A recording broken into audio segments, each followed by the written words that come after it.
एक दरिद्र और निर्बल सी दिखने वाली युवती पेट पालने की जुगत में हर दरवाजे पर भटकती रहती थी। एक दिन वो एक किसान के द्वार पर पहुंची, जहां उसकी तकदीर ने एक नया मोड़ लिया। मुझे ऐसा कोई चाहिए जो मेरी गायों की देखभाल कर सके। मैं तुझे एक मौका दूंगा, किसान ने कहा। लड़की ने अपनी मेहनत से खुद को काबिल साबित किया। फिर एक दिन उसे घास के मैदान के पास कराहने की आवाज सुनाई दी। लड़की ने गायों को छोड़कर आवाज की दिशा में कदम बढ़ाए। उसने देखा कि एक शेर जमीन पर गिरा पड़ा था। हे भगवान, लड़की बुदबुदाई, तुम्हारे पंजे में कांटा धंसा है। थोड़ी देर चुपचाप बैठे रहो, मैं इसे निकाल देती हूँ। लड़की ने कांटा निकाल दिया और उसके बाद शेर ने अपनी खुरदरी जीभ से लड़की का हाथ प्यार से चाटा। लड़की ने अपने दुपट्टे का एक टुकड़ा फाड़कर शेर के जख्म पर पट्टी बांधी। लड़की मैदान में वापस लौटी तो देखा कि गायें वहां से नदारद थी।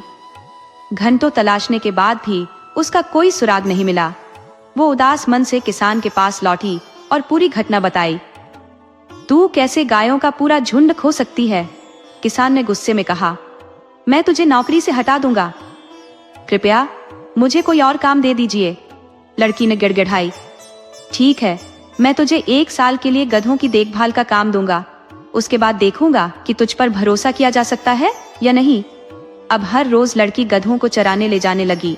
1 साल के बाद उसे वही शेर फिर से मिला। इस बार उसके चेहरे पर गहरे घाव थे। लड़की ने शेर के घाव साफ किए, जड़ी बूटियों का लेप लगाया और अपने कपड़े का एक टुकड़ा फाड़कर उसके घावों पर पट्टी बांधी। शेर ने एक बार फिर आभार प्रकट करते हुए लड़की का हाथ चाटा, मगर इस बार भी गधों का झुंड गायब हो गया। लड़की ने फिर किसान का सामना किया, जो क्रोधित था लेकिन जानता था कि लड़की ने पूरे 1 साल लगन से सेवा की है। तुझे एक आखिरी मौका दूंगा, किसान ने कहा। अब तुझे सुअरों की देखभाल करनी होगी। अगर तुझे उन्हें ठीक से पाल सकोगी तो तुझे रहने दूंगा। 1 और साल गुजरा। सुअर अच्छे खासे मोटे हो गए। तभी लड़की को फिर वही जानी पहचानी आवाज सुनाई दी। उसने शेर को गंभीर रूप से घायल पाया। उसने हर घाव को धीरे धीरे धोया, जड़ी बूटियों का लेप लगाया और अपनी स्कर्ट का टुकड़ा फाड़कर पट्टियां बांधी। इस बार शेर ने कहा, क्या तुम मेरे पास थोड़ी देर नहीं बैठोगी जब तक मुझे आराम नहीं मिल जाता? मुझे माफ करना, पर मुझे किसान के सुअरों की देखभाल करनी है, लड़की ने कहा। वो अपने सुअरों की खोज में भागी, जैसे वो उसकी जिंदगी का सबसे अहम काम हो, पर ऐसा प्रतीत हुआ कि धरती ने उन्हें अपने भीतर समा लिया है। घंटों की खोजबीन के बाद थककर वो एक पेड़ पर चढ़ गई। सुअर नहीं दिखे, लेकिन उसे कुछ अजीब जरूर नजर आया। एक आदमी जो ढीले ढाले कपड़ों में था, रास्ते पर आहिस्ता आहिस्ता चलता हुआ आया। फिर उसने एक बड़ी चट्टान को हटाया और उसमें लुप्त हो गया। यह कौन हो सकता है? लड़की ने मन ही मन सोचा। अब मुझे किसान के गुस्से का सामना करने का साहस नहीं है, इसलिए यही इंतजार करूंगी और देखूंगी। वो पेड़ पर ही रात भर बैठी रही। उसकी आंखें लगातार उस रास्ते पर टिकी हुई थी। सूरज उगने से ठीक पहले चट्टान हटी और वहीं शेर उसे राह पर चलता हुआ दिखाई दिया। शेर, उसने हल्की फुसफुसाहट में कहा। वो आदमी आखिर कहाँ गायब हो गया? लड़की ने पेड़ से नीचे उतरकर उस चट्टान को खिसकाया और एक गहरे कमरे में प्रवेश कर गई। उसने भीतर झांका। वहां उसे स्वादिष्ट भोजन रखा मिला। भूख से बेहाल उसने पेट भरकर खाना खाया। खाने के बाद उसने कमरे की सफाई की और हर कोने को संवार दिया। रात के ढलते तक वो पेड़ पर बैठी उस आदमी का इंतजार करती रही। अगली सुबह वही शेर फिर से बाहर आया। लड़की ने फिर से उस छिपे कमरे में प्रवेश किया, खाना खाया और हर रोज की तरह सफाई की। कई दिन ऐसे ही बीत गए। फिर एक दिन उसने उस आदमी का सामना करने की ठानी। मुझे यकीन था कि तुम ही वो हो जो मेरे कमरे की सफाई कर रही थी, आदमी ने मुस्कुराते हुए कहा। आप मुझे कैसे जानते हैं और दिन में शेर के रूप में बाहर क्यों जाते हैं, जबकि शाम को एक साधारण इंसान बनकर लौटते हैं? उसने उत्सुकता से पूछा। मैं एक राजकुमार हूँ जिसे राक्षस ने अपनी क्रूरता के कारण शाप दिया है। दिन में मैं एक शेर बन जाता हूँ और वही राक्षस तुम्हारे सुअरों को चुराने का जिम्मेदार है। उसका जादू केवल तब टूटेगा जब उसे राजकुमारी के बालों से बनी एक पोशाक मिलेगी, आदमी ने समझाया। ठीक है, मैं शहर जाऊंगी और वहां काम ढूंढूंगी। मुझे यकीन है कि किसी तरह राजकुमारी के बालों की एक लट हासिल कर लूंगी। लड़की ने कसम खाई। अगले दिन उसने अपने बालों को संवार कर महल के पास जाकर आवाज लगाई, क्या कोई मुझे काम पर रखेगा? एक दासी ने उसकी आवाज सुनी और पूछा, तुम क्या काम कर सकती हो? मैं बालों को सोने की तरह चमकाने में माहिर हूँ, उसने आत्मविश्वास से उत्तर दिया। तो फिर मेरे साथ चलो। दासी ने उसे महल में ले जाकर राजकुमारी के बालों की देखभाल करने का काम सौंप दिया। हर दिन लड़की राजकुमारी के बालों को तब तक संवारती जब तक कि वे सूरज की किरणों की भांति दमकने न लगते। एक दिन लड़की ने साहस जुटाकर राजकुमारी से गुजारिश की कि क्या वो उसके बालों की एक लट ले सकती है। पहले तो राजकुमारी ने मना कर दिया, मगर लड़की की अनुनय विनय के आगे आखिरकार वो मान गई। तुम मेरे बालों की एक लट ले सकती हो, राजकुमारी ने कहा, पर बदले में तुम्हें मुझे एक सुंदर राजकुमार लाकर देना होगा जो मेरे योग्य हो। लड़की ने सिर हिला दिया। फिर उसने बालों की उस लट को एक कोट में बुन दिया जो रेशमी चमक से जगमगा रहा था। वो कोट लेकर वो फिर उस गरीब आदमी के पास पहुंची जिसने उसे बताया कि राक्षस कहाँ मिलेगा। जब राक्षस ने लड़की के पहाड़ चढ़ने की आहट सुनी तो वो तलवार और गदा लेकर उसकी ओर लपका। ठहरो, मैं तुम्हारे लिए एक कोट लाई हूँ, लड़की ने पुकारा। लेकिन कोट छोटा था। राक्षस ने उसे गुस्से में नीचे फेंक दिया। लड़की ने विनम्रता से कहा, मुझे माफ करना, मैं फिर से कोशिश करूंगी। अगली सुबह लड़की ने बड़ी मिन्नतों के बाद राजकुमारी से एक और बालों की लट ली। इस बार उसने एक बड़ा कोट बनाया और पहाड़ पर वापस गई। इस बार राक्षस को कोट ठीक से आ गया और उसने इनाम देने की पेशकश की। कृपा करके उस शेर वाले आदमी से जादू का असर हटा दो, लड़की ने आग्रह किया। राक्षस ने कहा, इसके लिए तुम्हें उस शेर को मारना होगा, फिर उसे जलाकर उसकी राख को पानी में बहाना होगा, तभी राजकुमार वापस आएगा। ये सब सुनकर लड़की की आंखों में आंसू आ गए। डरो मत, जैसा उसने कहा है वैसा ही करो, मुझ पर विश्वास रखो, आदमी ने लड़की को ढाढ़स बंधाते हुए कहा। अगले दिन सुबह लड़की ने शेर को मार डाला। उसने उसकी राख को पानी में बहा दिया और तभी एक सुंदर युवा राजकुमार पानी से बाहर निकला। बहुत बहुत धन्यवाद, तुमने मुझे इस श्राप से मुक्त कर दिया। अब मैं तुम्हें अपनी जीवन संगिनी बनने के लिए कह सकता हूँ। लड़की ने आंसू भरी आंखों से उसकी ओर देखा। लेकिन मैंने राजकुमारी से वादा किया है कि मैं उसे खुश करने के लिए एक राजकुमार लाऊंगी। राजकुमार मुस्कुराया और बोला, चिंता मत करो, देखो मैं राजा का बेटा हूँ और वो राजकुमारी मेरी बहन है। चलो अब महल चले। महल पहुंचकर राजकुमारी अपने भाई को देखकर बेहद खुश हुई। राजा, रानी और राजकुमारी ने राजकुमार की वापसी का हर्ष मनाया। राजा ने लड़की के प्रति अपना आभार जताया और उसे अपने बेटे की दुल्हन बनाने की सहमति दी। पूरे नगर में एक भव्य उत्सव मनाया गया और खुशी का माहौल चारों ओर फैल गया। दोस्तों, आपको कहानी कैसी लगी? अपने सुझाव कमेंट करना न भूले। तो चलिए आज की अगली कहानी शुरू करते हैं।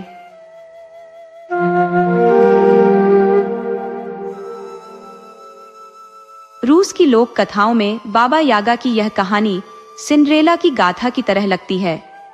हालांकि सिंड्रेला जैसी कथाएं सिर्फ यूरोप में ही नहीं बल्कि दुनिया भर में भिन्न भिन्न अंदाज में सुनाई जाती है। बाबा यागा रूस की कई लोक कथाओं में एक मशहूर किरदार है और यह कहानी जो 1873 में प्रकाशित हुई उन सभी में एक विशेष स्थान रखती है। प्राचीन समय की बात है। रूस में एक वृद्ध पति पत्नी रहते थे। वृद्ध की पहली पत्नी का निधन हो गया था, जिसके बाद उसने दूसरा विवाह कर लिया। उसकी पहली पत्नी से एक नन्ही सी बेटी थी। उसकी सौतेली माँ उससे बिल्कुल भी लगाव नहीं रखती थी। वह उसे अक्सर पीटती और हमेशा सोचती कि कैसे उसे अपने रास्ते से हटा दे। एक दिन उस लड़की का पिता बाहर गया हुआ था। तब उसकी सौतेली माँ ने कहा, तुम मेरी बहन के पास जाओ और उसे सुई धागा ले आओ, मैं तुम्हारे लिए एक पोशाक बनाना चाहती हूँ। दरअसल उसकी यह कथित आंटी और कोई नहीं बल्कि स्वयं बाबा यागा थी। वह लड़की मूर्ख नहीं थी, इसलिए पहले अपनी असली आंटी के पास गई और बोली, good morning aunty. Good morning बेटी, कहो कैसे आना हुआ? माँ ने मुझे अपनी बहन से सुई धागा लाने के लिए भेजा है ताकि वह मेरे लिए एक पोशाक सिल सके। तब उसकी असली आंटी ने उसे बताया कि उसकी वह बहन दरअसल बाबा यागा है और उसे वहां जाकर क्या करना चाहिए। आंटी ने कहा, बेटी, उसके घर के पास एक बिर्च का पेड़ खड़ा होगा, वह तुम्हारी आंखों पर कोड़े बरसाएगा, इसलिए उसके तने पर एक रिबन बांध देना। वहां दरवाजे भी है जो चू चू करेंगे और खुद ब खुद जोर से खुलेंगे और बंद होंगे। उनके कब्जों में थोड़ा तेल डाल देना ताकि वे शांत हो जाएं। वहां कुछ कुत्ते भी होंगे जो तुम्हें नोच डालेंगे, तो उन्हें ये डबल रोटी फेंक देना ताकि वे तुम्हें नहीं खाएं। एक बिल्ली भी है जो तुम्हारी आंखें नोच लेगी, उसे यह सूअर का मांस देना ताकि वह भी शांत रहे। ये कहकर उसकी आंटी ने उसे एक रिबन, थोड़ा सा तेल, कुछ डबल रोटी और सूअर का मांस दे दिया। लड़की ने यह सब सामान लिया और बाबा यागा के घर की ओर चल पड़ी। रास्ता पार करते हुए वह बाबा यागा के घर पहुंची। उसने देखा कि वहां एक मकान खड़ा है और उसमें पतली पतली टांगों वाली बाबा यागा बैठी बैठी कुछ बुन रही है। लड़की मकान के अंदर आई और बोली, good morning aunty. Good morning बेटी, आओ, कैसे आना हुआ? लड़की बोली, माँ ने मुझे आपसे सुई धागा लाने के लिए भेजा है ताकि वह मेरे लिए एक पोशाक सिल सके। बाबा यागा बोली, ठीक है, तब तक तुम यहाँ बैठो और यह कपड़ा बुनो, मैं तुम्हारे लिए सुई धागा लाती हूँ। लड़की खड्डी के पीछे बैठ गई और कपड़ा बुनने लगी। बाबा यागा उसे वहां छोड़कर बाहर गई और अपनी नौकरानी से बोली, जाकर नहाने का पानी गर्म कर दो और मेरी भांजी को नहलाओ। हाँ, ध्यान रखना कि उस पर सख्त निगरानी रखो, मैं उसका नाश्ता करना चाहती हूँ। लेकिन लड़की खड्डी के पीछे इतनी सहमी हुई बैठी थी कि वह जिंदा कम और मरी हुई ज्यादा लग रही थी। कांपते हुए उस लड़की ने बाबा यागा की नौकरानी से धीमे स्वर में कहा, जरा आग की लकड़ियों को थोड़ा नम कर देना ताकि वह मंद जले, और नहाने का पानी चलनी में भर कर लाना जिससे तुम्हें देर हो। इसके बदले उसने नौकरानी को एक रुमाल भेंट में दे दिया। बाबा यागा ने कुछ पल इंतजार किया, फिर खिड़की पर आकर अपनी भांजी से पूछने लगी, बेटी, क्या अब भी बुनाई कर रही हो?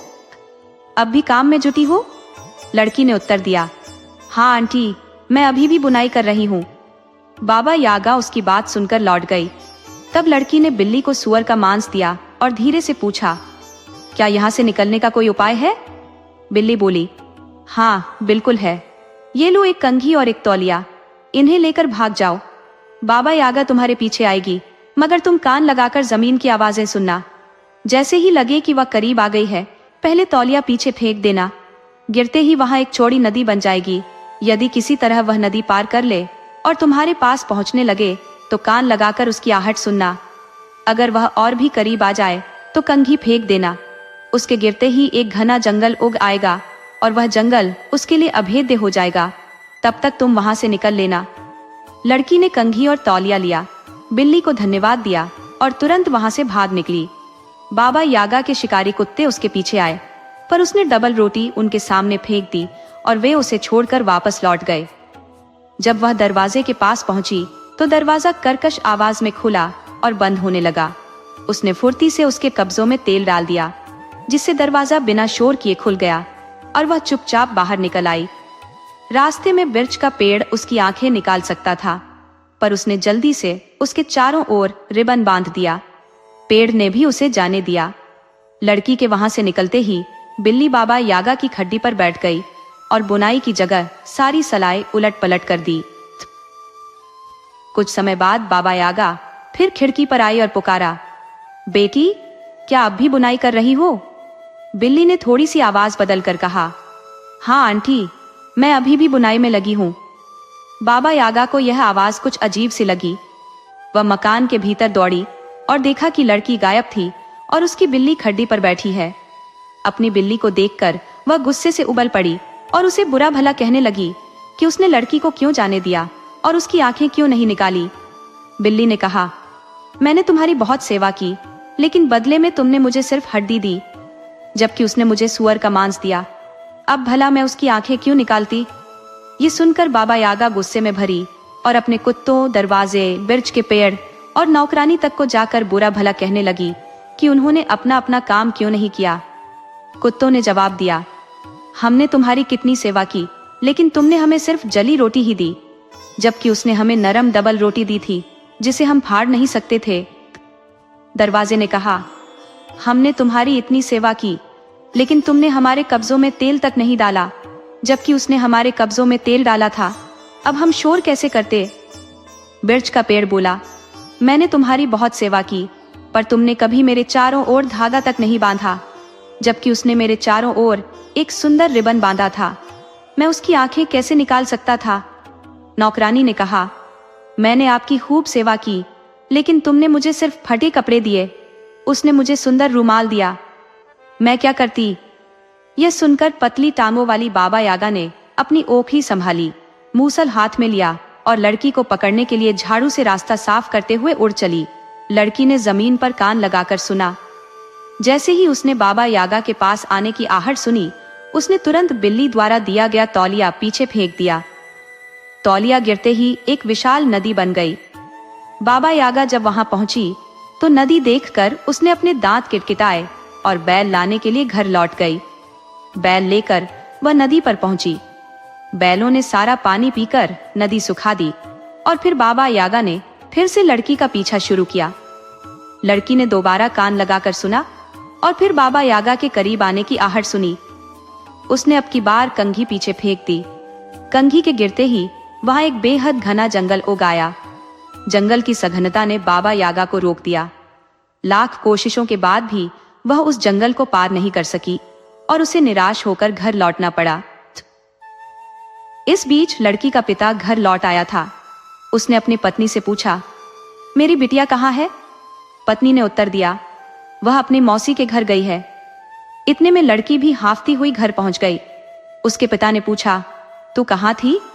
लड़की ने जवाब दिया, अरे पिताजी, माँ ने मुझे सुई धागा लाने के लिए मौसी के घर भेजा था ताकि वह मेरे लिए एक पोशाक बना सके, लेकिन वह मौसी तो बाबा यागा निकली और वह मुझे खाना चाहती थी।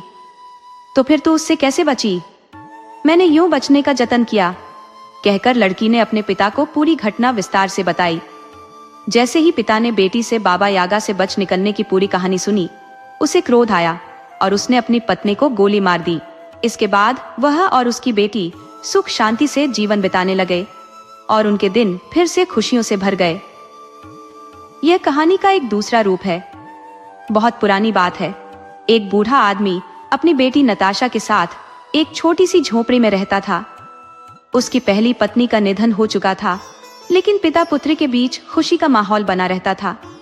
हर सुबह नाश्ते की मेज पर डबल रोटी और जैम रखा होता और दोनों उसे बड़े चाव से खाते थे, कभी इधर उधर देखकर तो कभी पीकेबू खेलते हुए।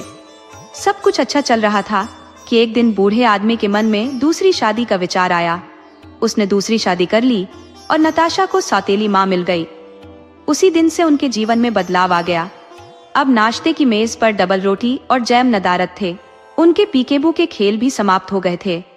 स्थिति यहीं तक सीमित नहीं रही, बल्कि और भी बिगड़ गई। नताशा को अब चाय की मेज पर बैठने की भी अनुमति नहीं थी। सौतेली माँ का कहना था कि छोटे बच्चों को चाय नहीं पीनी चाहिए और जैम के साथ रोटी भी कम ही खानी चाहिए। अब उसे डबल रोटी के सूखे टुकड़े देकर बाहर भेज दिया जाता ताकि वह कहीं अकेले बैठकर खा ले। उसके बाद सौतेली माँ अपने पति को बताती कि घर में हर गलत काम का कारण वही बच्ची है और बूढ़ा अपनी नई पत्नी की बातों पर भरोसा कर लेता। बेचारी नताशा बाहर शेड में जाकर सूखे डबल रोटी के टुकड़े आंसुओं से भिगोकर अकेले ही खाती।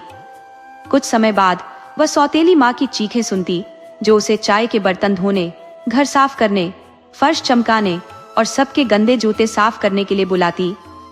एक दिन सौतेली माँ ने सोचा कि अब वह इस बच्ची को और एक क्षण भी बर्दाश्त नहीं कर सकती, पर उसे यह समझ नहीं आ रहा था कि हमेशा के लिए उससे कैसे छुटकारा पाए। तभी उसे अपनी भयानक बहन बाबा यागा की याद आई, जिसकी टांगें हड्डियों जैसी थी और जो घने जंगल में रहती थी। सौतेली माँ के मन में एक घिनौना विचार आ गया। अगले दिन जब उसका पति पास के गांव में अपने मित्रों से मिलने गया, तो जैसे ही वह घर से बाहर निकला, उसकी सौतेली माँ ने नताशा को बुलाया। कर्कश आवाज में उसने कहा, सुन, जंगल में मेरी बहन के पास जा और उससे कमीज मरम्मत करने के लिए सुई और धागा लिया। कांपते हुए नताशा ने उत्तर दिया, मगर सुई और धागा तो यही घर में है। वह जानती थी कि उसकी सौतेली माँ की यह बहन कोई आम महिला नहीं, बल्कि खतरनाक जादूगरनी बाबा यागा थी, जिसके पास जो भी बच्चा जाता वह कभी लौट कर नहीं आता। उसकी सौतेली माँ ने दांत किटकिटाते हुए उसे चुप कराते हुए गरजा, बकवास मत कर, मैंने जो कहा उसे मान। अब बिना कुछ बोले मेरी बहन से सुई और धागा लाने जंगल जा। डरी हुई नताशा ने डरते हुए पूछा, लेकिन मैं उसे कहाँ ढूंढूं?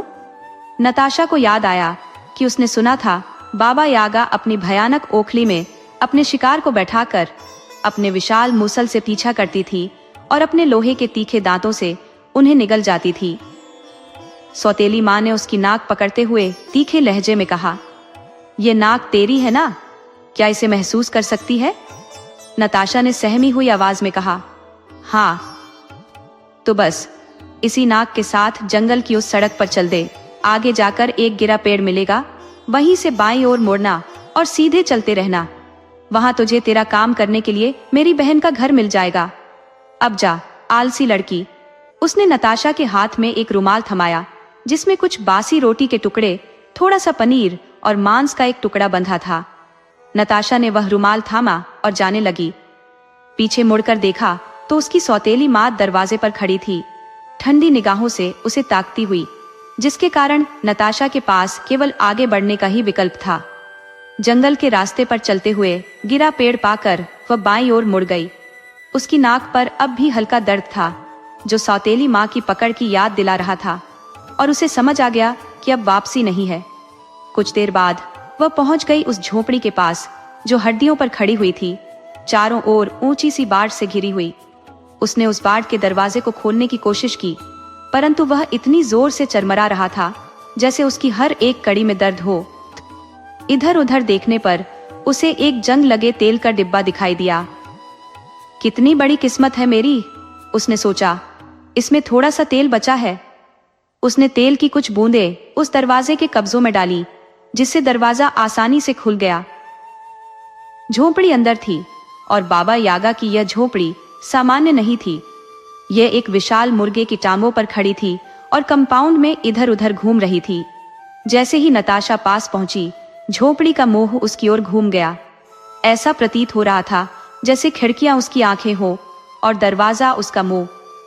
कंपाउंड में बाबा यागा की नौकरानी खड़ी थी, आंसुओं से तरबतर, क्योंकि बाबा यागा ने उसे एक कठिन कार्य दे रखा था।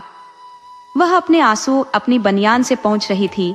नताशा ने करुणा से कहा, मेरे पास एक रुमाल है, लो, इसे इस्तेमाल करो। उसने धीरे से अपना रुमाल खोला, उसे झाड़कर साफ किया और उसमें रखे खाने को जेब में रख लिया। फिर वह रुमाल नौकरानी को थमाते हुए कहा, ये लो। नौकरानी ने उस रुमाल से अपने आंसू पोंछे और उसके चेहरे पर हल्की सी मुस्कान आ गई। झोपड़ी के नजदीक एक बड़ा सा कुत्ता बैठा पुरानी हड्डी चबा रहा था। उसे देखकर नताशा बोली, अरे वाह, ये तो अच्छा हुआ कि मेरे पास तुम्हारे लिए भी कुछ खाने को है।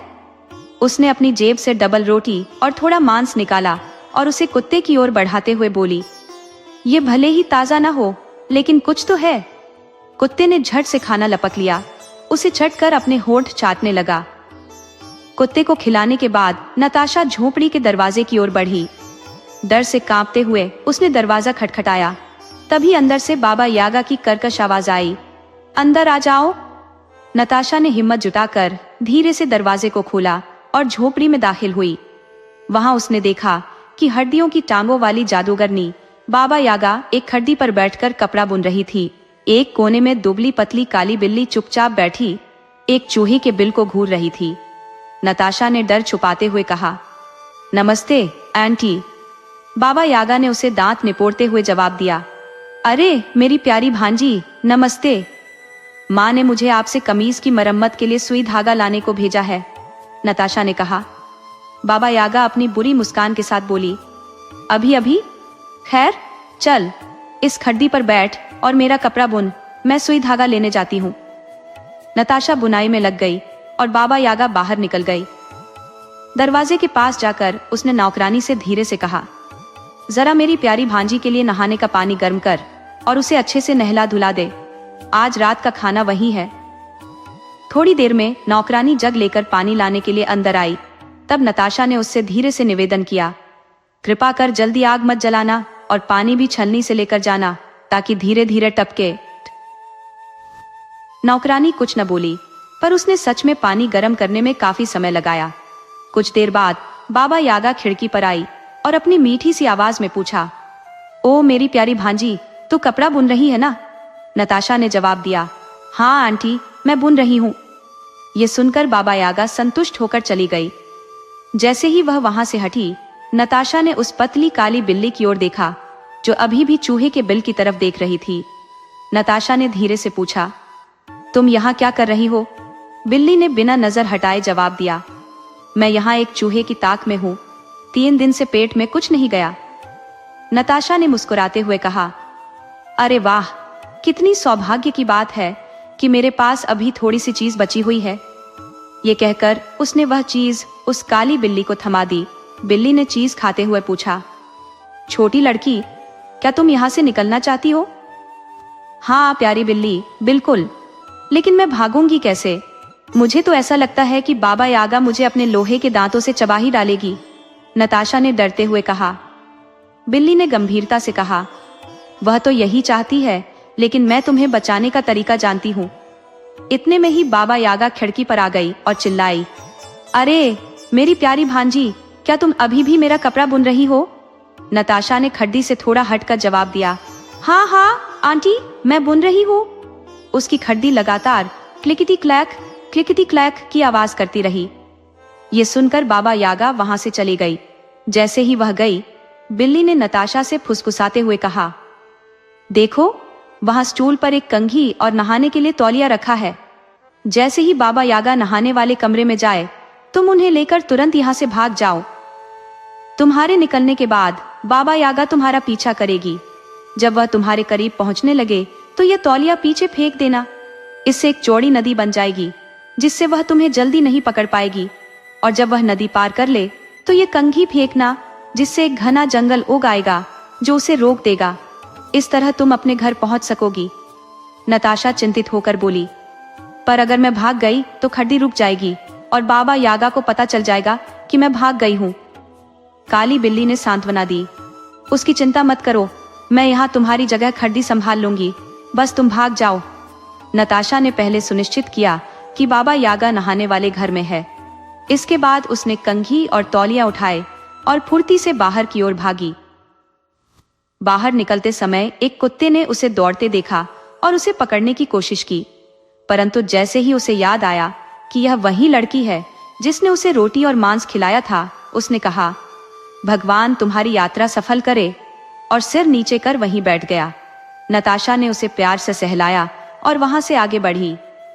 जब वह बड़े दरवाजे के पास पहुंची तो बिना किसी आवाज के दरवाजा खुल गया, क्योंकि उसने पहले ही उसमें तेल डाल दिया था, और फिर वह बाहर की ओर दौड़ पड़ी। इधर काली बिल्ली ने खड्डी संभाल ली थी और आवाजें आती रहीं, हालांकि उसने धागों को बुरी तरह उलझा दिया था। कुछ देर बाद बाबा यागा फिर खिड़की पर आई और बोली, ओ मेरी भांजी, क्या तू अब भी बुन रही है? काली बिल्ली ने धागों को और उलझाते हुए कहा, हाँ आंटी, मैं अब भी बुन रही हूँ। बाबा यागा को शक हुआ और उसने कहा, ये आवाज तो खाने की नहीं है। वह तुरंत अपने लोहे के दांत किटकिटाती हुई झोपड़ी में घुस गई। उसने खड्डी की ओर नजर घुमाई तो देखा कि वहां वह छोटी लड़की नहीं थी, बल्कि उसकी पतली दुबली काली बिल्ली ही थी जो धागे को बार बार उलझा रही थी। बाबा यागा गुस्से में बिल्ली पर झपट पड़ी और गरज कर बोली, तूने उस छोटी लड़की की आंखें क्यों नहीं निकाल ली? बिल्ली ने धीरे से अपनी पूंछ को मोड़ा, पीठ ऊंची की और निःशब्द उत्तर दिया, सालों से मैंने तुम्हारी सेवा की और बदले में तुमने बस पानी ही दिया। अपना भोजन तो मैं हमेशा खुद ही जुटाती रही, पर उस लड़की ने मुझे असली चीज दी। ये सुनकर बाबा यागा आगाबूला हो उठी।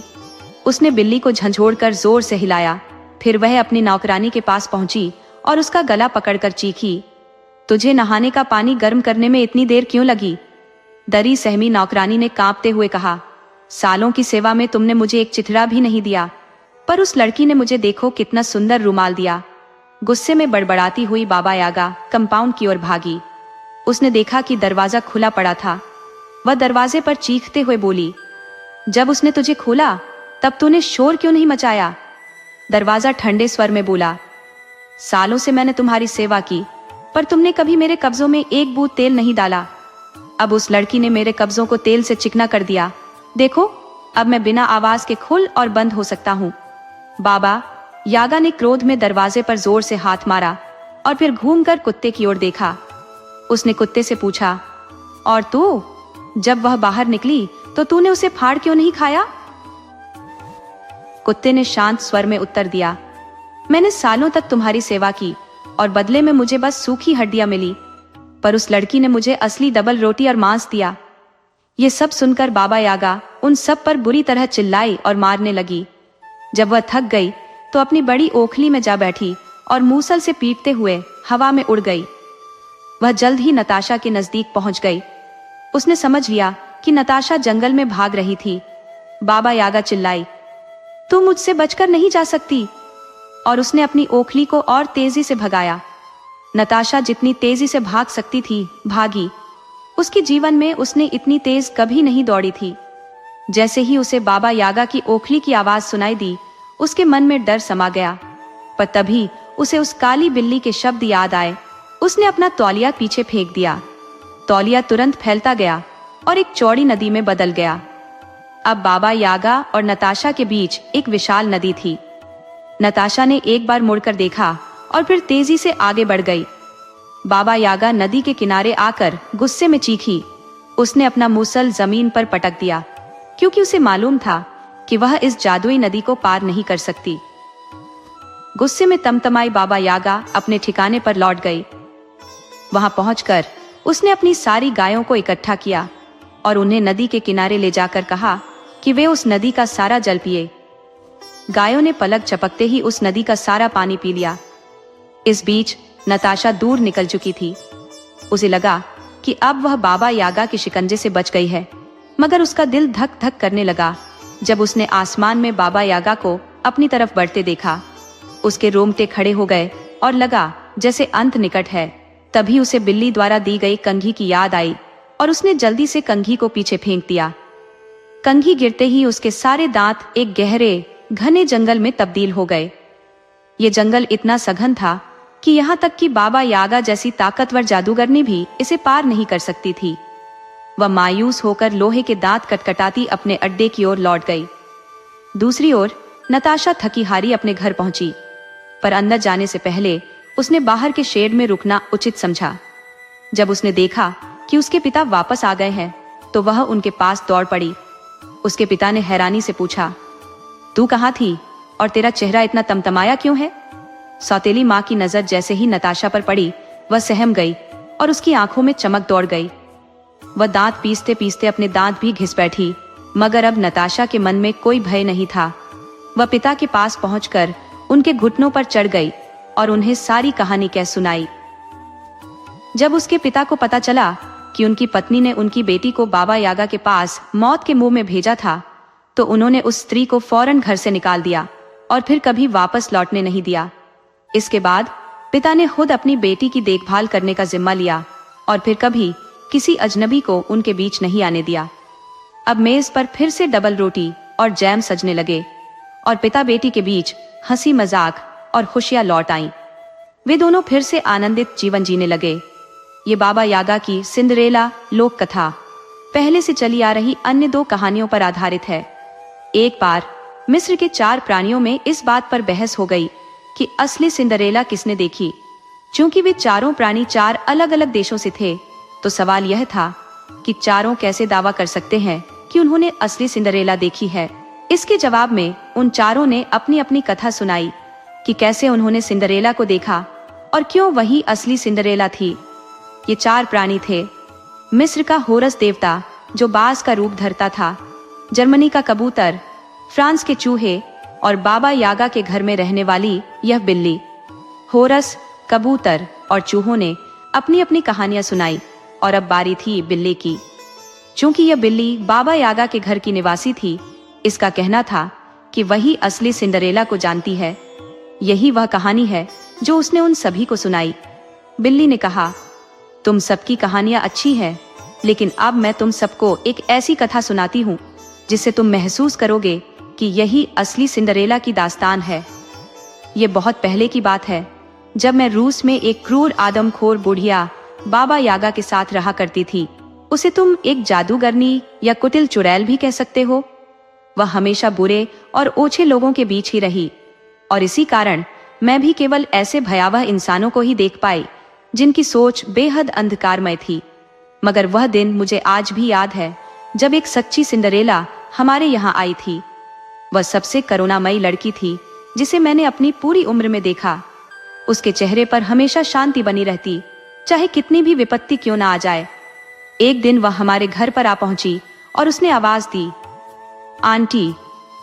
ये सुनकर मैं भौंचक्की रह गई, क्योंकि बाबा यागा ने कभी अपने परिवार का जिक्र नहीं किया था, तो फिर यह उसकी भांजी कैसे हो सकती थी। मुझे संदेह हुआ और मैंने खुद को सजग किया। तभी मुझे मालूम हुआ कि इस भोली लड़की की सौतेली माँ ने एक घिनौनी साजिश रची थी।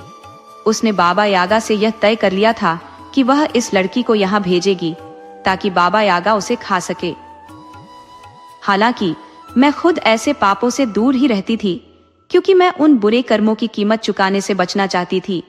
लेकिन इस मासूम लड़की को देखकर मुझ में सहानुभूति जाग उठी। उसने मुझे खाने के लिए सूअर का मांस दिया। ये देख मेरे आंसू निकल आए, क्योंकि किसी ने मेरे लिए आज तक ऐसा कुछ नहीं किया था।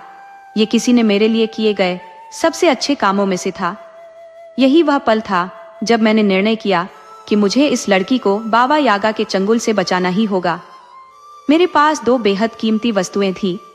एक तौलिया जो जमीन पर डालने से चौड़ी और गहरी नदी में तब्दील हो सकता था, और एक कंघी जिसे गिराने से घना जंगल उग आता था।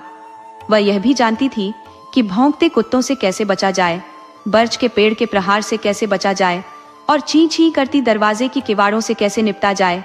उसने बताया कि यह सब तो उसकी असली मौसी ने उसे पहले ही सिखा दिया था। जब मैं अपनी वे दोनों चीजें लाने गई, तब उसने मुझे अपनी कहानी सुनाई।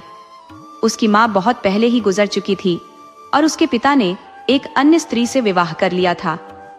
यह दूसरी स्त्री बहुत दुष्ट थी। उसकी खुद की भी दो बेटियां थी और वह चाहती थी कि यह लड़की मर जाए। वह अपनी बेटियों से बहुत प्यार करती थी, लेकिन इस लड़की से बेहद नफरत करती थी, उसे अपनाने से इनकार करती थी। उस दिन उस निर्दोष लड़की को बाबा यागा के पास सुई धागा लेने भेजा गया था। ये उसकी सौतेली माँ की एक खौफनाक साजिश थी, ताकि बाबा यागा उस पर घातक हमला कर उसे अपना शिकार बना सके। उसकी कहानी सुनते हुए कोई भी विचलित हो सकता था। मैं तो जैसे सुन ही नहीं सकी। वह कितनी मासूम थी, और फिर भी उस जगह पर थी जहां सबसे ज्यादा उसे सुरक्षा मिलनी चाहिए थी, अपने ही घर में। अचानक बाबा यागा के कदमों की आहट सुनाई दी और लड़की ने फौरन खिड़की से बाहर छलांग लगा दी। उसने रास्ते में भौंकते कुत्तों को बिस्किट खिला दिए, जिससे वे उसके पीछे नहीं दौड़े। उसने चू चू करते दरवाजों के कब्जों पर तेल डाल दिया और वे चुप हो गए। उसने एक पेड़ के इर्द गिर्द एक रिबन बांध दिया, जिससे पेड़ ने भी उसे चोट नहीं पहुंचाई। जब बाबा यागा को भनक लगी कि मैं उस लड़की को सुरक्षित निकलने में मदद कर रही हूं, तो उसने क्रोध में मुझ पर हो प्रहार किए। पर मैंने उसकी मार की कोई परवाह नहीं की, क्योंकि मुझे इस बात का सुकून था कि मैंने एक दयालु और मासूम लड़की को उसकी जान बचाने में मदद की थी। इससे कम से कम थोड़ी सी अच्छाई तो इस दुनिया में जिंदा रहेगी, और इसी उम्मीद के लिए मैं बाबा यागा के किसी भी दंड को सहन कर सकती थी। बाबा यागा लड़की का पीछा करने के लिए दौड़ी, परंतु उसी शाम मुझे पता चला कि वह उसे पकड़ नहीं सकी। बीच रास्ते में एक अनजानी चौड़ी और गहरी नदी आ गई थी, जिससे पार पाना उसके लिए एक विकट चुनौती था। उसे अपने बैलों के सहारे नदी पार करनी पड़ी। इसके बाद एक घना जंगल भी रास्ते में खड़ा हो गया, जिससे वह किसी भी तरह पार नहीं कर सकी और वापस लौट आई। मैंने सब कुछ अनजान बनने का नाटक किया, लेकिन सच्चाई तो मुझे पता थी। उस लड़की ने मेरी दी हुई तौलिया और कंघे का ही सहारा लिया था, ताकि वह सुरक्षित अपने घर तक पहुंच सके। उसके बाद का क्या हुआ, इसका मुझे कोई अता पता नहीं था। कई साल बीत गए और उसके बारे में मेरी जानकारी बस उतनी ही रही। फिर एक दिन मैंने एक बिल्ली से सुना कि उसने भी एक कहानी सुनी है, जो बहुत मिलती जुलती है मेरी उस मासूम लड़की की कहानी से। आखिर में जब मैंने उस बिल्ली से उस लड़की के बारे में पूछा, तो उसने बताया कि वह वही लड़की थी, मेरी सिंडरेला। उसने अपने पिता को अपनी सौतेली माँ के अन्यायपूर्ण व्यवहार की पूरी दास्तान सुनाई थी और उसके पिता ने इस बात पर गुस्से में अपनी दूसरी पत्नी का अंत कर दिया था। उसकी दयालुता और साहस ने उसे असली सिंड्रेला बना दिया। वह वाकई एक अद्वितीय बच्ची थी। मैं खुद को खुशकिस्मत समझती हूँ कि मुझे ऐसी नेक बच्ची का साथ मिला। ये कहकर बिल्ली ने अपनी कहानी समाप्त की। होरस बोला, तुम्हारी कहानी अद्भुत थी, लेकिन मेरा दिल कहता है कि मेरी अनमोल सिंड्रेला ही असली सिंड्रेला थी। दोस्तों, आपको कहानी कैसी लगी? अपने सुझाव कमेंट करना न भूले। तो चलिए आज की अगली कहानी शुरू करते हैं।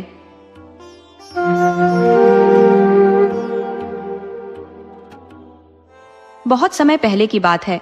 यूरोप का एक राजकुमार एक ऐसी युवती से विवाह करना चाहता था जिसके गाल लाल सेब जैसे दमकते हों, आंखें कत्थई रंग की और सेब के बीज जैसी गहरी हो, और जिसका स्वभाव सेब के रस सा मधुर हो। परंतु उसके अपने राज्य में ऐसी युवती का मिलना दुर्लभ था। ऐसे में वह अपनी आदर्श दुल्हन की खोज में दूसरे देश की ओर निकल पड़ा। वह अपने घोड़े पर सवार होकर 3 दिन और 3 रातों तक निरंतर सफर करता रहा।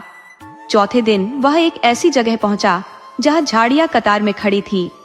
उन्हीं झाड़ियों में से एक के नीचे उसने देखा कि एक बालों से ढकी टांग बाहर निकली हुई है।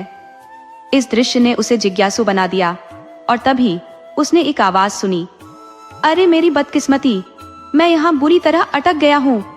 राजकुमार ने आवाज की दिशा में पूछ लिया, तुम कौन हो? वही आवाज फिर गूंजी, पहले मेरी टांग खींचो, फिर जान पाओगे कि मैं कौन हूँ। राजकुमार ने सहमति में सिर हिलाया और जोर लगाकर उस टांग को खींचा। झाड़ियों के पीछे से एक नाटे कद का गोल मटोल आदमी बाहर निकला, जिसके कपड़े लाल और हरे रंग के थे।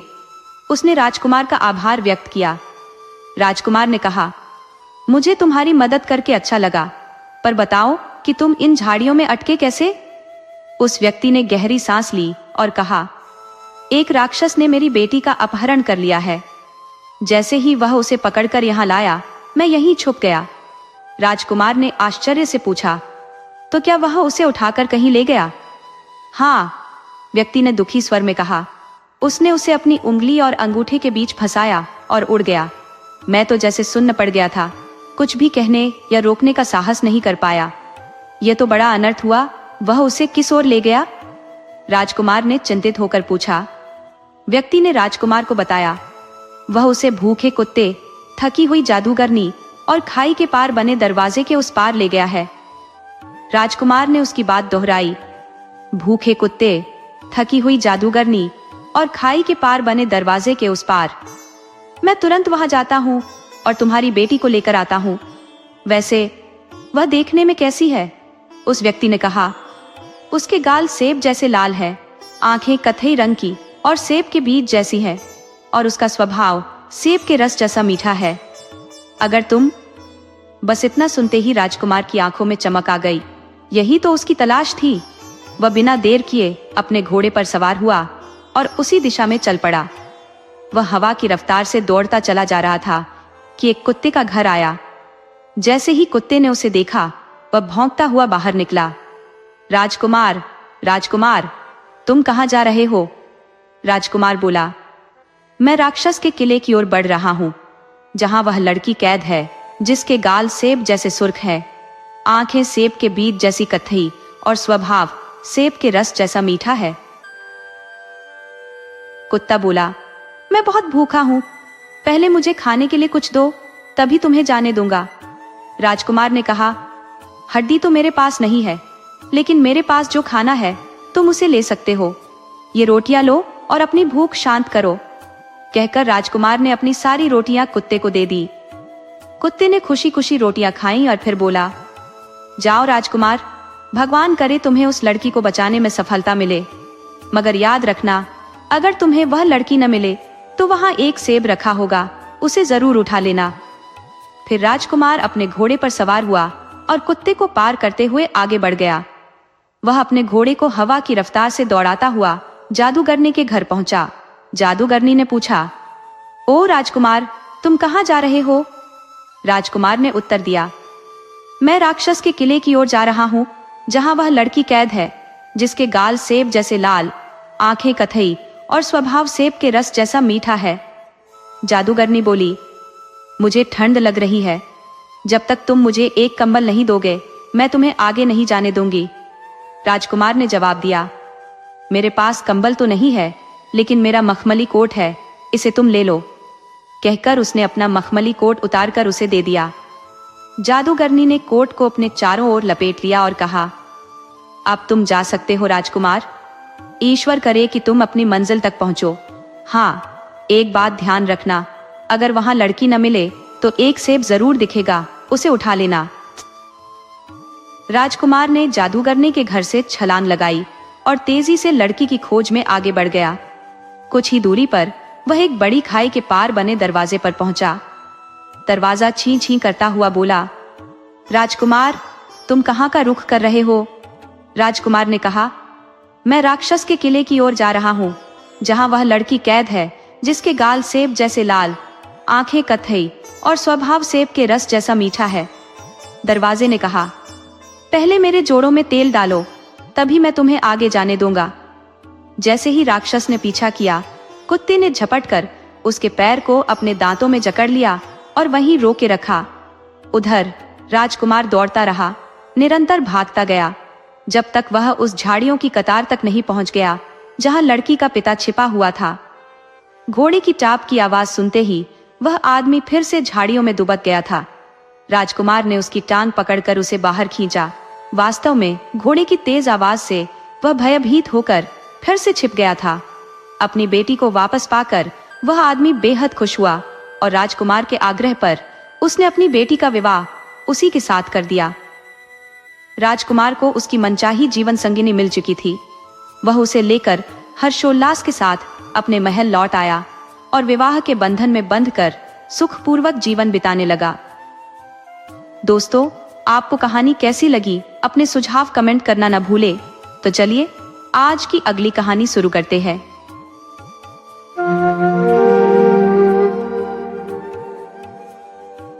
एक दफा का किस्सा है। एक आदमी था जिसे ताश खेलने का बेहद जुनून था। एक दिन उसने अपनी पत्नी से कहा, क्राइस्ट को दोपहर के भोजन पर बुला लो।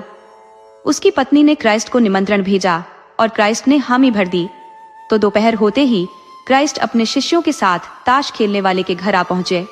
इतने सारे लोगों को देखकर ताश खेलने वाले की पत्नी हैरान होकर बोली, मेरे पास तो इतनी रोटियां ही नहीं है। क्राइस्ट ने मुस्कुराते हुए कहा, मुझे लगता है पर्याप्त रोटियां है। देखो, मेरे पास ये एक रोटी है, आज हम सब इसी से भोजन करेंगे। मेज सजाई गई, सब बैठ गए। क्राइस्ट ने उस रोटी को आशीर्वाद दिया और सभी ने भरपेट खाना खाया। हैरत की बात तो यह थी कि वह रोटी इतनी हुई कि सबकी भूख से भी ज्यादा बच गई। भोजन के बाद क्राइस्ट ने एक प्याला शराब का लिया और ताश खेलने वाले से पूछा, कहो, तुम मुझसे क्या चाहते हो? शिष्यों ने सलाह दी कि वह स्वर्ग का राज्य मांग ले, मगर ताश खेलने वाले ने हंसते हुए कहा, मेरे घर के आंगन में एक सेब का पेड़ है, लोग आते हैं और बिना पूछे सेब तोड़कर ले जाते हैं। मैं चाहता हूँ कि जो भी इस पेड़ से सेब तोड़े वह उससे चिपक जाए और जब तक मैं उसे न छोड़ूं वह छूट न सके। क्राइस्ट मुस्कुराए और बोले, तुम्हारी इच्छा पूरी होगी। इसके बाद क्राइस्ट ने शराब का दूसरा प्याला पिया और फिर पूछा, अब बताओ और क्या मांगना चाहते हो? शिष्यों ने फिर समझाया कि अब स्वर्ग का राज्य मांग लो, लेकिन वह बोला, नहीं, अब की बार तो मैं ये चाहता हूं कि जब भी ताश खेलूं हर बार मैं ही जीतूं। क्राइस्ट बोले, जैसा तुम चाहोगे वैसा ही होगा। तीसरे प्याले के बाद क्राइस्ट ने आखिरी बार पूछा, अब आखिरी बार बताओ तुम क्या चाहते हो? तब उसने कहा, अब मुझे स्वर्ग का राज्य ही दे दो। क्राइस्ट ने सहमति में सिर हिलाया और वहां से चले गए। अब तो वह आदमी क्राइस्ट के वरदान से ताश के खेल में हर किसी को हरा देता। समय बीता और जब क्राइस्ट को सूली पर चढ़ा दिया गया तब भी वह ताश खेलता रहा। कुछ समय बाद क्राइस्ट स्वर्ग में पहुंचे और उन्होंने एक देवदूत को भेजा ताकि वह उस ताश खेलने वाले को स्वर्ग में बुला सके। देवदूत धरती पर आया और बोला, तुम्हारा खेल अब पूरा हुआ, चलो अब तुम्हारा सफर खत्म हुआ, स्वर्ग चलो। ताश खेलने वाले ने मुस्कुराते हुए कहा, ठीक है, मैं तुम्हारे साथ चलूंगा, लेकिन तब तक तुम इस सेब के पेड़ से कुछ सेब खा लो, मैं तुरंत आता हूँ। देवदूत ने जैसे ही पेड़ से सेब तोड़ने की कोशिश की, वैसे ही वह पेड़ से चिपक गया। हक्का बक्का होकर उसने ताश वाले से गुहार लगाई, भाई मुझे इस पेड़ से छुड़ा दो। ताश खेलने वाले ने ठंडे स्वर में कहा, अच्छा मैं तुम्हें छुड़ाने आऊंगा, लेकिन मेरी मर्जी से ही, पहले नहीं। इतना कहकर वह मस्ती में इधर उधर टहलने लगा। जब उसने मन भर के टहल लिया, तब वह देवदूत के पास लौटा और कहा, चलो अब मैं तुम्हें इस पेड़ से छुड़ाता हूँ और तुम्हारे साथ चलता हूँ। उसने देवदूत को पेड़ से आजाद किया और उसके साथ सफर पर निकल पड़ा। रास्ते में नरक का इलाका पड़ा, जहाँ हेडेस अपने 12 चेलों के साथ जमा था। ताश खेलने वाले ने उससे कहा, मैं तुम्हारे साथ ताश का एक खेल खेलना चाहता हूँ। अगर मैं हार गया तो हमेशा के लिए यहाँ तुम्हारे पास रह जाऊंगा, और अगर तुम हार गए तो मुझे अपने ये 12 चेले सौंप देना। हेडेस ने चुनौती स्वीकार की और खेल शुरू हुआ, पर क्राइस्ट के आशीर्वाद से ताश वाले के सामने कौन टिक सकता था। उसने खेल में जीत हासिल की और 12 चेले अपने साथ ले लिए। फिर वह स्वर्ग पहुंचा। जब क्राइस्ट ने उसे इतने लोगों के साथ आते देखा तो चकित होकर बोले, मैंने तो सिर्फ तुम्हें बुलाया था, तुम तो पूरे दल के साथ आ गए। ताश वाले ने हल्की मुस्कान के साथ जवाब दिया, जैसे मैंने सिर्फ आपको खाने के लिए बुलाया था और आप 13 लोगों के साथ मेरे घर आए थे, वैसे ही मैं भी 12 साथियों को लेकर आया हूँ। क्राइस्ट ने उसकी बात सुनकर सहमति में सिर हिलाया और सभी 13 को स्वर्ग में आने की इजाजत दे दी। दोस्तों, आपको कहानी कैसी लगी, अपने सुझाव कमेंट करना न भूले। तो चलिए आज की अगली कहानी शुरू करते हैं।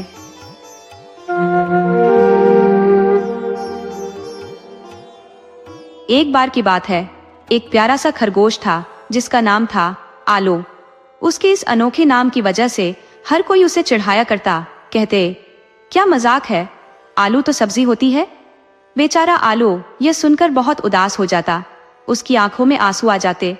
बस एक ही खरगोश था जो उसे कभी तंग नहीं करता था। एक दिन आलू ने उस खरगोश से उसका नाम पूछा। उस पर उसने जवाब दिया, मेरा नाम है बैगन सुंदरी। आलू को सुनकर हंसी आ गई। बोला, अरे ये कैसा अजीब नाम है, बैगन भी कोई नाम होता है, वो तो काले काले भद्दे होते हैं। बैगन सुंदरी ये सुनकर रोने लगी। उसे रोता देख आलू का दिल पसीज गया।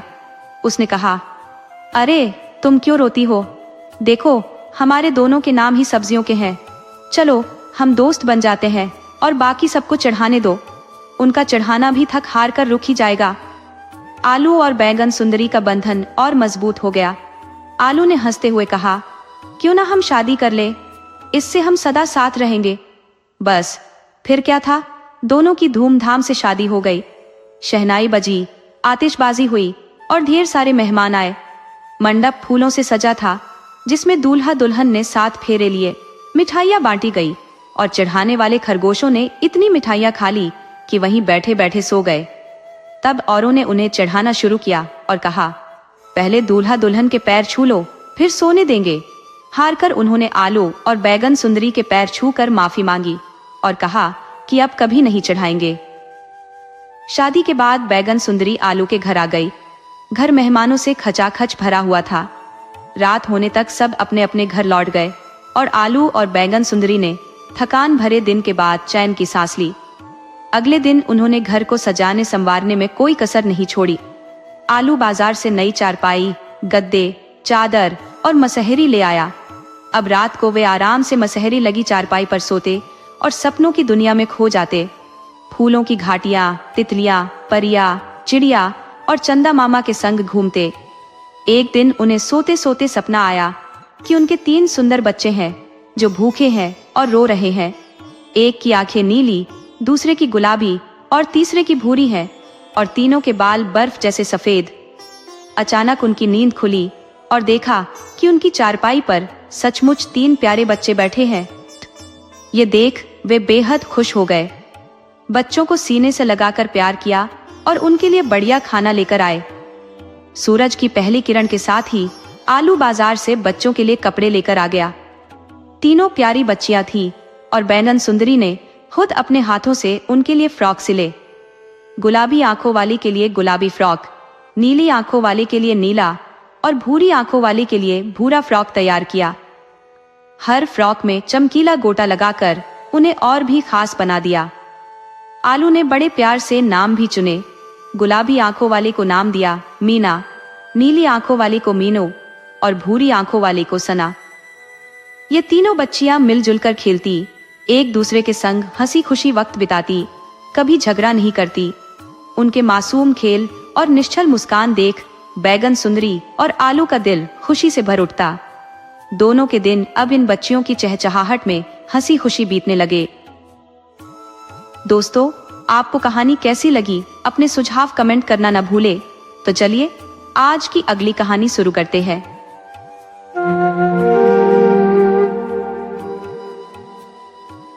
लालू भालू अपनी पत्नी भानुमति और अपने नन्हे नन्हे 4 बच्चों मोना, निक्कू, रोमा और मीनू के साथ जंगल की एक गुफा में आनंद पूर्वक निवास करता था।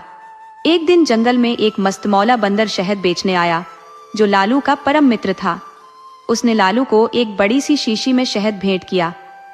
लालू अत्यधिक प्रसन्न हुआ और उसने बंदर से कहा, कल तुम हमारे यहाँ दावत का आनंद लेने आओ। भानुमति ने हर्ष से मुस्कुराते हुए कहा, देवर जी, अपनी पत्नी और बच्चों को भी साथ लाना। लालू भालू ने जंगल के सभी पशु पक्षियों को भी इस दावत के लिए आमंत्रित किया। दावत के उपरांत सभी महिलाओं ने गुफा में बैठकर गपशप शुरू कर दी और पुरुष बाहर मैदान में खेल कूद में मग्न हो गए। उनके बच्चे भी उत्साह से बाहर आकर उनके खेल का लुत्फ उठाने लगे। खेल के दौरान बच्चों ने तालियां बजाईं, शोर मचाया और खुशी से उछल कूद करने लगे। पहले दौर में सभी ने फुटबॉल खेला, जिसमें हाथी विजयी हुआ। इसके बाद पतंगबाजी का दौर शुरू हुआ, जिसमें बंदर ने हाथी की पतंग काट दी। हाथी ने घोषणा की, अब हम आइस पाइस खेलेंगे और देखेंगे कौन हारेगा। खेल में बंदर को चोर बनाया गया और बाकी सभी हाथी, चीता, घोड़ा, भालू, कुत्ता, बिल्ली, कोयल, मोर, तीतर, बाज, चील, कबूतर, नीलकंठ आदि छिपने लगे। बंदर ने सबसे पहले हाथी को ढूंढ निकाला, क्योंकि उसका विशालकाय शरीर छिपने में मुश्किल था। इसके बाद सबने ऊंच नीच का खेल खेला। जब सब थक कर चूर हो गए तो आराम करने लगे।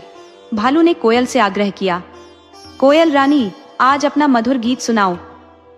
कोयल ने अपनी सुरीली आवाज में गाना शुरू किया तो मोर नृत्य में रम गया। मोर का नृत्य देखकर लालू भालू और बंदर भी नाचने लगे, पर बाकी जानवरों ने उन्हें अधिक नाचने नहीं दिया, तो वे बेचारे चुपचाप बैठ गए। मोर ने अपना नाच पूरा किया ही था कि एक आइसक्रीम वाला वहां आ गया। सभी ने रंग बिरंगी आइसक्रीम का स्वाद लिया। आइसक्रीम वाले के साथ ही गुब्बारे वाला भी पहुंच गया और बच्चों ने खूब सारे गुब्बारे खरीदे। इतने में रात का आगमन हो गया और सभी अपने अपने घरों की ओर लौट चले। भालू की इस दावत ने सबका मन जीत लिया और सभी ने सोच लिया कि वे भी एक दिन ऐसी ही शानदार दावत देंगे। घर पहुंचते ही हाथी को ठंड लग गई, क्योंकि उसने ज्यादा आइसक्रीम खा ली थी। उसकी पत्नी ने तुरंत डॉक्टर शेर को बुलाया। डॉक्टर शेर ने हाथी का बुखार, रक्तचाप और छाती पेट की जांच की। फिर उसने चश्मा लगाकर कागज पर दवाइयां लिख दी।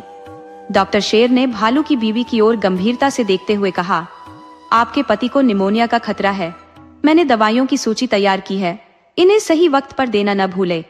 अभी एक इंजेक्शन दे रहा हूँ और शाम को एक और दूंगा। कुल 12 इंजेक्शन देने होंगे। डॉक्टर शेर तो इंजेक्शन देकर चला गया, लेकिन उसके जाते ही हाथी को लगातार छींकें आने लगी। उसने नाराज होकर अपनी पत्नी से कहा, तुमने गलत डॉक्टर को बुलाया है, मैं इससे इलाज नहीं करवाऊंगा। इसके इंजेक्शन से मुझे छींकें आ रही हैं। बीवी चुप रही। उसने सोचा कि बीमार से बहस करना ठीक नहीं होगा। वह डॉक्टर के निर्देशानुसार दवाई देती रही। हाथी पहले तो दवा देखकर बिगड़ता, पर अंततः उसे खा ही लेता। 10 दिन बाद जब हाथी पूरी तरह स्वस्थ हो गया तो उसकी बीवी राहत की सांस ली। उसका चिड़चिड़ापन सहना उसके लिए कठिन हो गया था। उसने मन ही मन प्रार्थना की, हे भगवान, बीमार का स्वभाव मत बिगाड़ा करो। हाथी के ठीक होने के बाद चीते ने एक शानदार दावत रखी। उस दावत में चीते के मामा भी शामिल थे, जो मशहूर वैज्ञानिक थे। उनके पास चंद्रमा तक जाने के लिए एक अनोखी मशीन थी। सभी आलसी जानवरों के मन में चंद्रमा पर जाने की इच्छा जाग उठी, लेकिन उनकी पत्नियों ने चेतावनी दी, वहां मत जाइए, वह पितृलोक है। आलसी जानवर झुंझला उठे, हम पढ़े लिखे हैं, सब समझते हैं, तुम लोग अनपढ़ हो। पत्नियों और बच्चों को धरती पर छोड़कर सभी आलसी जानवर विशेष पोशाक पहनकर चंद्रलोक के सफर पर निकल पड़े। चंद्रलोक पहुंचकर उन्हें मायूसी हुई। दूर से सुंदर दिखाई देने वाला चांद वास्तव में ऊबड़ खाबड़ चट्टानों, विशाल पर्वतों और गहरे चौड़े गड्ढों से भरा हुआ था। वहां न सूरज की रोशनी थी, न हवा और न पानी। सभी का दम घुटने लगा। उनके पास ऑक्सीजन की थैलियां तो थी, लेकिन फिर भी घबराहट होने लगी। चीता, हाथी और शेर तो बेहोश हो गए। चीते के मामा ने उन्हें दवा दी और सभी जानवरों को मशीन में बिठाकर वापसी का सफर शुरू किया। जैसे जैसे मशीन धरती के करीब आती गई, वैसे वैसे सभी को राहत महसूस होने लगी। जब वे धरती पर पहुंचे तो यहाँ एक जोरदार अंधड़ चल रहा था। उनके घर धूल से पट गए थे। उनकी पत्नियों ने अपने अपने घरों की सफाई में जुटकर झाड़ू पोंछा किया। मेहनत करके वे थक गई थी। अपने पतियों को देखते ही नाराज होकर बोली, तुम लोग माता पृथ्वी को छोड़कर चंद्रलोक क्यों गए? पता है माता को कितना गुस्सा आया। जितनी देर तुम बाहर रहे, उतनी देर उनकी धूल की आंधी हमें डांटती रही। दोस्तों, आपको कहानी कैसी लगी? अपने सुझाव कमेंट करना न भूले। तो चलिए आज की अगली कहानी शुरू करते हैं।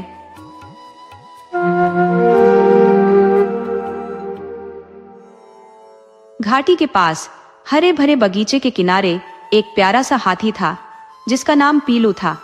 ये बगीचा बड़ा ही खूबसूरत था, जहाँ रंग बिरंगी चिड़िया, मधुर भौरे, सुंदर परियां और रंग बिरंगी तितलियां रहती थी। सब वहां प्रसन्न और मस्त रहते थे। तितलियां फूलों से शहद इकट्ठा करती, भौंरे अपने गीतों में व्यस्त रहते, परियां फूलों पर बैठ अपनी मीठी आवाज में गाने गाती और चिड़िया पेड़ों पर चहचहाहट करती। पीलू हाथी की इन सब से गहरी दोस्ती थी। हर रोज वह इनसे मिलने बगीचे में आता और अपनी पीठ पर बैठाकर उन्हें इधर उधर घुमाता, जबकि उड़ने की क्षमता होते हुए भी वे उसका साथ पाकर खुश हो जाते। तितलियां उसे शहद देती, परियां गाकर उसका मन बहलाती, चिड़िया अपने प्यारे बच्चों को दिखाती और भौंरे उसे अपनी पसंद की चीजें लाकर देते। फिर एक दिन पीलू बीमार हो गया। बगीचे में जब कुछ दिन उसका आना बंद हो गया तो सब चिंतित होकर उसके घर पहुंचे। उसकी हालत देखकर वे दुखी हो गए। सोन चिड़िया अपनी समझदार दादी को ले आई। दादी ने चश्मा लगाकर हाथी को देखा और मुस्कुराते हुए कहा, डॉक्टर बुलाने की जरूरत नहीं है, बस गर्म पानी में नींबू और शहद डालकर पिला दो और नमक वाले गुनगुने पानी से गरारे करा दो। सुबह तक वह चंगा हो जाएगा। दादी तो अपनी सलाह देकर चली गई, पर परियां मानी नहीं। उन्होंने डॉक्टर को बुलाया। डॉक्टर ने हाथी की नब्ज देखकर दवा लिख दी। परियां जल्दी से दवा ले आई और हाथी की सेवा में जुट गई। कुछ ही दिनों में हाथी ठीक हो गया। हाथी के स्वस्थ होते ही परियों ने एक भव्य दावत रखी और अपनी रानी को भी न्योता भेजा। परियों ने उसके लिए इंद्रधनुषी टोपी और गुलाबी बादलों का कोट तैयार किया। हाथी ने इनको पहनकर दावत में शिरकत की और अपनी सूंड में कमल के फूलों की माला रानी के लिए लाया। परियों ने रानी को समझाया था कि पीलू कितना प्यारा है, पर फिर भी रानी उसे देखकर सहम गई, क्योंकि उसने इतने विशाल जीव को पहले कभी नहीं देखा था। परियों के समझाने पर रानी ने माला तो ले ली और मुस्कुराकर हाथी से कहा, परिया तुम्हारी बड़ी तारीफ करती है। मैं परिलोक में तुम्हारे लिए जादू से एक सुंदर घर बनाऊंगी, तुम वहां आकर रहना। ये सुनकर हाथी ने खुशी में अपनी सूंड ऊंची करके गर्जना की, रानी की जय हो। हाथी की गूंज सुनकर रानी घबराकर बेहोश हो गई। परिया घबराते हुए रानी को लेकर हर सिंगार के फूलों के पलंग पर लेटा देती है और उसके चेहरे पर ठंडे पानी के छींटे मारती है। गुलाब की पंखड़ियों से बने पंखे से उसे हवा करने लगती है। जैसे ही रानी की आंखें खुलती है, तितलियां तुरंत फूलों का शहद उसके होठों से लगाती है। शहद से रानी की तबीयत सुधरने लगती है और वह धीरे धीरे उठकर बैठ जाती है। उधर पीलू हाथी को बड़ा मलाल होता है कि उसकी गर्जना से रानी बेहोश हो गई। वह मन ही मन दुखी होकर अपने घर लौट आता है। अब उसने ठान लिया कि वह कभी परिलोक नहीं जाएगा। उसे डर था कि उसकी गूंज से वहां की परियां बेहोश हो जाएंगी। उसे ये भी ख्याल आने लगा कि कहीं उसकी प्यारी दोस्त परियां उससे फिर परिलोक आने की जिद न करे। उसे ऐसा महसूस हुआ कि उसे अपना घर छोड़कर दूर कहीं चला जाना चाहिए। हाथी चलता गया, चलता ही गया। चलते चलते वह एक बड़े पहाड़ के पास पहुंच गया, जिसके भीतर एक गहरी गुफा थी। वह उसी गुफा में रहने लगा। यहाँ उसकी कोई संगत नहीं थी, कोई दोस्त नहीं था। अकेलेपन में उसका मन उदास हो जाता। उसे अपने पुराने दोस्तों की याद सताती और उसकी आंखों से बूंद बूंद आंसू टपकने लगते। धीरे धीरे आंसुओं से बहकर निकलने वाली बूंदें हीरे की शक्ल में बदलने लगी। उन हीरों की चमक दूर दूर तक गुफा से बाहर फैलने लगी। एक दिन परियां अपनी रानी से मिलने परीलोक जा रही थी। तभी उन्होंने देखा कि गुफा के भीतर से उजाला निकल रहा है। उनकी उत्सुकता बढ़ी और वे गुफा के पास आ गई। उजाला इतना तेज था कि उनकी आंखें खुल नहीं पा रही थी। इतने में उन्होंने पीलू हाथी की सिसकी सुनी और चिल्लाई, पीलू दादा, पीलू दादा। हाथी आश्चर्य में पड़कर गुफा से बाहर आया। परियों को देखकर उसकी खुशी का ठिकाना नहीं रहा। वह उछलने कूदने लगा। अरे मेरे प्यारे दोस्तों, तुम सबके बिना मैं बहुत अकेला और उदास था। परियां हाथी के पास बैठी और उसे गले लगाकर समझाने लगी। उन्होंने उसे मनाया कि वह वापस अपने पुराने घर लौट आए और घाटी के पास ही रहे। अब हाथी बेहद प्रसन्न था। वह गुफा के भीतर से हीरे निकाल कर लाया और परियों को एक एक हीरा दिया। बचे हुए हीरे उसने अपनी प्यारी रानी के लिए भिजवा दिए। दोस्तों, आपको कहानी कैसी लगी? अपने सुझाव कमेंट करना न भूले। तो चलिए आज की अगली कहानी शुरू करते हैं।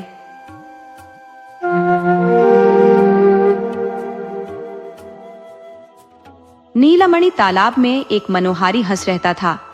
वह शांत निर्मल जल में अपनी मस्ती में तैरता रहता था, जहां हर तरफ आकर्षक कमल खिले रहते थे। हंस अक्सर उन कमलों के बीच तैरते हुए गहरी सोच में डूबा रहता था। एक दिन पूरब की राजकुमारी वहां स्नान के लिए आई। हंस को देखकर वह मंत्रमुग्ध हो गई और अपने सखियों से बोली, यह हंस कितना अद्वितीय है, क्या इसे मैं अपने महल नहीं ले जा सकती? यह सुनकर कमल ने एक आवाज में कहा, नहीं, ऐसा न करो, यह हंस परियों की रानी का है। राजकुमारी ने उत्सुकता से पूछा, परियों की रानी कहाँ रहती है? कमल ने उत्तर दिया, यदि तुम चाहो तो हम तुम्हें वहां ले चले। ये कहते हुए कमल राजकुमारी को तालाब के मध्य तक ले गए और पलक झपकते ही वह परियों के महल में पहुंच गई। वहां परियों ने उसे घेर लिया और अपनी रानी के पास ले गई। परियों की रानी ने उससे पूछा, तुम कौन हो?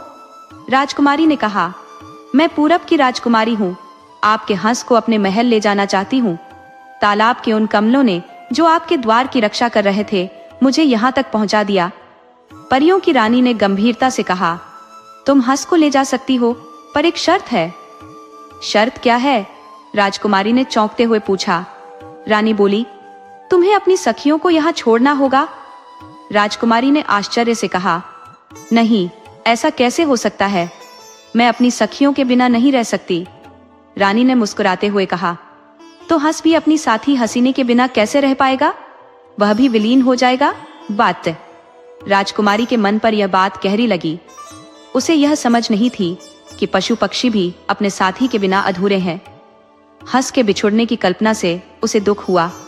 उसने धीरे से कहा, यदि हसीनी के बिना हंस सचमुच नहीं रह सकता तो मैं उसे अपने साथ नहीं ले जाऊंगी। राजकुमारी वापसी के लिए मुड़ी, पर चारों ओर जल ही जल था।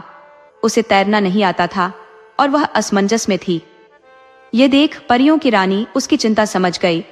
उसने अपनी सीपों से बनी सुंदर नौका मंगवाई और राजकुमारी को विदाई के रूप में सुगंधित फूल और मीठे फल भेंट कर विदा कर दिया। राजकुमारी उस नौका में बैठकर तालाब से बाहर निकल आई, अपने मन में एक नई समझ लेकर।